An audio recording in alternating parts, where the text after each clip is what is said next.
새벽 5시에 일어나서 하루를 시작하고 30분 단위로 시간 계획을 세우고 하루 9개 일간지를 독파하면서 종일 뉴스 준비를 하고 어쩌면 남들이 보기에는 지겹고 답답해 보이는 일상이지만 저는 단 한 번도 그렇게 느껴본 적이 없습니다. 너무나 평범하고 부족한 제가 지금처럼 여러분의 얼굴을 보면서 저의 삶을 나눌 수 있게 된 비결이 뭔지 궁금하시죠? 그건 바로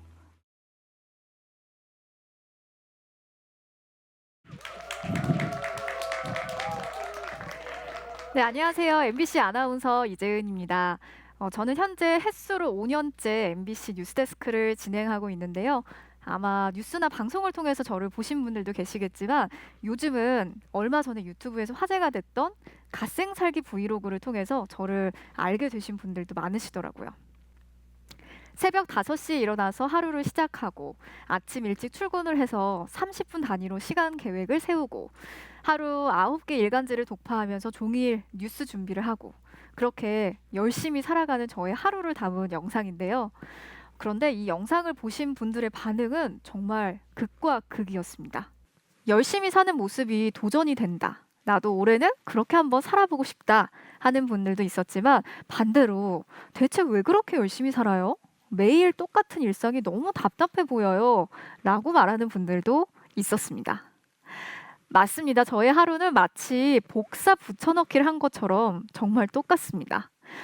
어쩌면 남들이 보기에는 지겹고 답답해 보이는 일상이지만 저는 단 한 번도 그렇게 느껴본 적이 없습니다. 이런 제 일상이 저에게는 여전히 벅차게 즐겁고 동시에 아직도 많이 어렵고 버거워서 지루할 틈이 없거든요. 사실 저는 부족한 게 정말 많은 사람입니다. 그래서 늘 같은 자리에서 매일 최선을 다해서 남들보다 훨씬 더 많은 시간을 투자하고 노력해야 했습니다. 너무나 평범하고 부족한 제가 지금처럼 여러분의 얼굴을 보면서 저의 삶을 나눌 수 있게 된 비결이 뭔지 궁금하시죠? 그건 바로 꾸준함이었습니다. 혹시 너무 뻔해서 실망하셨나요? 하지만 한결같이 그 자리를 지키는 것, 매일매일 지치지 않고 주어진 그 상황과 자리에서 꾸준히 노력하는 것. 얼핏 들으면 너무 뻔하고 특별할 것 없어 보이지만 저는 그게 제일 어려운 일이라고 생각하거든요. 그래서 지금부터 이 꾸준함의 엄청난 힘에 대해서 이야기를 해보려고 합니다. 너는 뭔가 2%가 부족해. 아나운서가 되고 나서 처음으로 제가 좋아하는 스포츠 방송을 할 때 담당 PD에게 들었던 이야기였습니다. 물론 제가 부족하다는 건 당연히 너무나 잘 알고 있었지만 정확하게 어떤 부분이 부족하고 어떤 점을 보완했으면 좋겠는지 구체적인 설명도 없이 그냥 넌 2%가 부족해 라는 이 말이 어린 시절 저에게는 너무나 상처가 됐습니다. 그래서 방송을 할 때마다 한없이 움츠러들었고요. 아무리 열심히 해도 어차피 나는 안 될 거야. 이런 부정적인 생각에 사로잡히기도 했습니다. 스포츠 방송을 할 때는 순발력이 부족해서, 뉴스를 할 때는 기자들처럼 취재력이 부족해서, 예능을 할 때는 에너지나 끼가 부족해서, 내가 부족한 사람이 그래서 좌절할 수밖에 없는 온갖 다양한 이유들을 찾았습니다. 그렇게 제 자신을 더 깊고 깊은 구덩이 속으로 계속 몰아넣었습니다. 그러던 어느 날 한 선배가 저에게 이런 말을 하더라고요. 재은아, 네가 얼마나 열심히 하고 있는지 알아. 너는 커쇼 같은 아나운서야. 늘 꾸준히 열심히 하니까. 그러니까 지금 당장 눈에 보이는 성과가 없더라도 너무 실망하지 마. LA 다저스의 클레이튼 커쇼 선수. 제가 정말 좋아하는 야구 선수인데요. 메이저리그 최고의 투수임에도 불구하고 늘 꾸준하게 최선을 다하는 선수로 유명합니다. 커쇼같이 꾸준한 아나운서라는 그 선배의 말이 저를 다시 일으켰습니다. 방송 뒤에 숨어있는 저의 꾸준한 노력을 처음으로 알아봐줬던 선배에게 정말 너무나도 고마웠습니다. 그 선배는 지금 나의 부족함이 아닌 언젠가 나타날 탁월함을 미리 알아보고 인정해 준 거니까요. 그리고 늘 해왔던 것처럼 저는 그 자리에서 매일매일 꾸준하게 달려왔습니다. 저의 부족함을 극복하기 위해서 공부를 시작했습니다. 그냥 대충 말고요. 정말 열심히, 꾸준하게요. 남들이 알아주지 않아도 정직하고 묵묵하게 주어진 일에 최선을 다했습니다.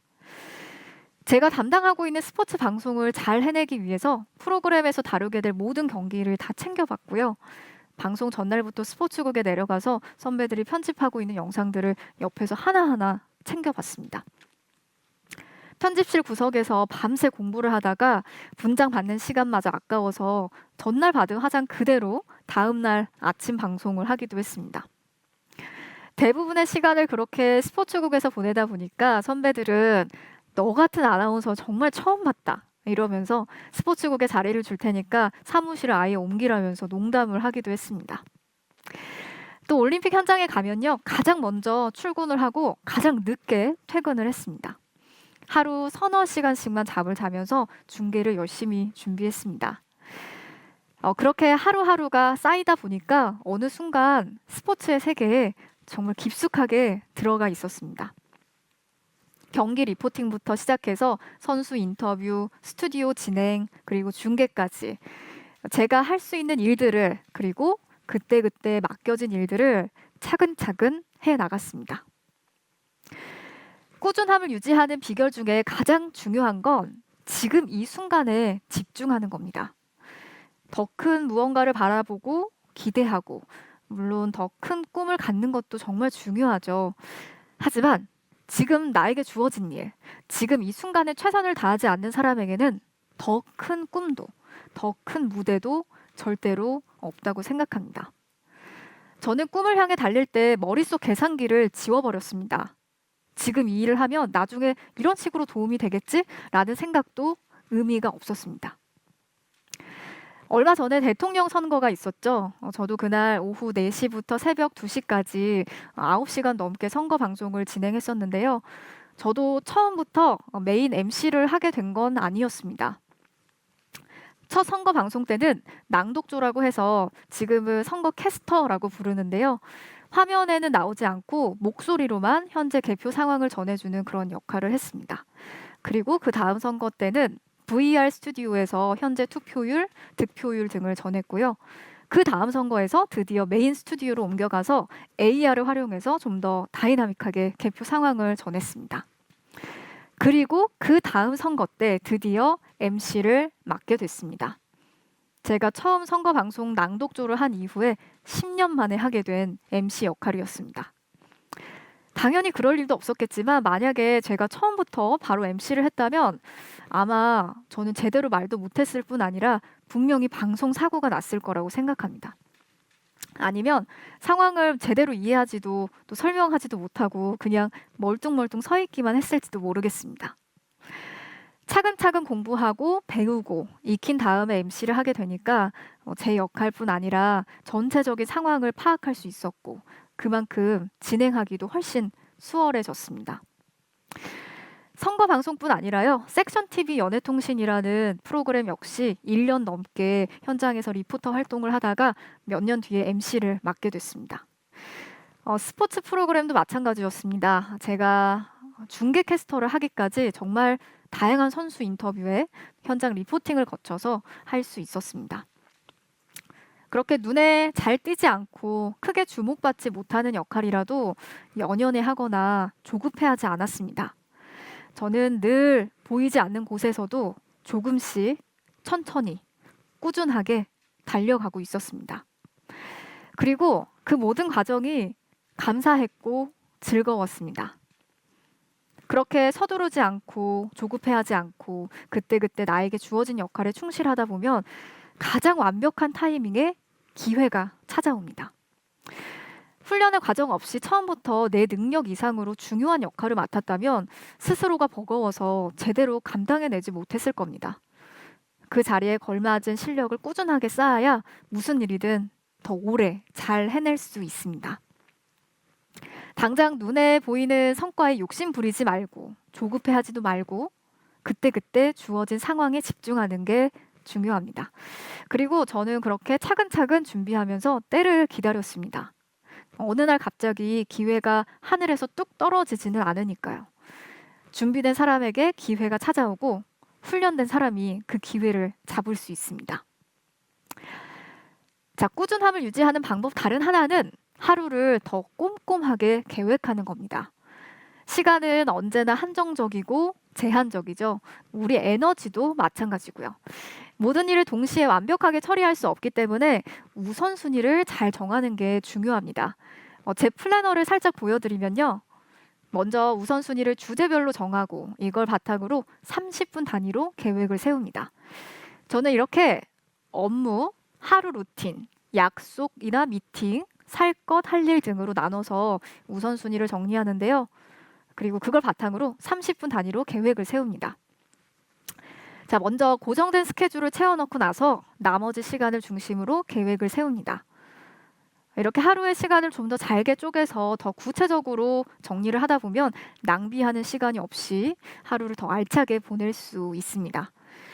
제가 쓰는 플래너에는 하루 계획표만 있는 건 아닌데요. 오늘 하루를 보내면서 느낀 점들, 나의 생각, 반성들을 함께 정리합니다. 한 번에 무언가를 이루려는 조급한 마음을 버리고 이렇게 철저한 계획과 루틴에 따라서 하루하루를 쌓아가다 보니까 좀 더 주도적으로 하루를 살아낼 수 있었습니다. 그리고 지치지 않고 좀 더 즐겁게 나아갈 수 있었습니다. 만약에 오늘 계획한 대로 살지 못했다고 하더라도 불안해하지 말고 당장 내 삶에 드라마틱한 변화가 없다고 해도 포기하지 않고 묵묵하게, 꾸준하게, 그리고 정직하게 한 걸음 한 걸음씩 걸어가는 게 중요하다고 생각합니다. 제가 책을 출간하고 나서 처음으로 정말 다양한 인터뷰를 하게 됐는데요. 인터뷰를 할 때마다 이런 질문을 많이 주시더라고요. 앞으로의 목표가 뭐냐? 저는 앞으로도 늘 그랬던 것처럼 저에게 주어진 일에 최선을 다하는 거라고 답합니다. 너무 뻔하지만 앞서 말씀드렸던 것처럼 그게 가장 중요하고 어려운 일이라고 생각하거든요. 그래서 지금처럼 꾸준하게 하루하루를 늘 감사한 마음으로 살아내는 게 저의 매일매일의 목표입니다. 저의 일상 브이로그를 보시고 말씀하셨던 것처럼 너무 지루하지 않냐 이렇게 물어보실 수 있지만 아니요. 저는 아직도 매일이 설레고 감사하고 행복합니다. 오늘 하루도 늘 그랬던 것처럼 꾸준하게 최선을 다해서 살아보겠습니다. 감사합니다.